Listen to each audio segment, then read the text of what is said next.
Wekeza kwenye maisha yake. Yaani hakikisha unawekeza kwenye maisha yake. Mahusiano ni uwekezaji. Mtu unapoamua kuwekeza kwenye maisha yake, maana yake ni kama unanunua hisa za kesho yake. Kwa hakikisha unapomwona huyu mtu kuna mahali anaelekea na unaona wewe ni mtu ambaye naweza nikasimama naye na kumsaidia au na kupambana naye, maana yake ni kwamba unahakikisha unanunua hisa kwa kuwekeza. Unawekeza nini? Unawekeza fedha, unawekeza muda, unawekeza support.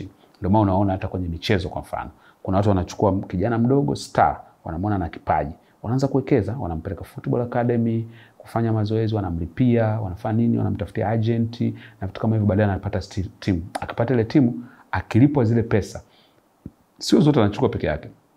Kuna ambazo zinachukuliwa na watu ambao waliwekeza pale mwanzoni. Kwa nini? Kwa sababu uwekezaji wao ulikuwa ni kama ununuaji wa hisa katika kesho yake.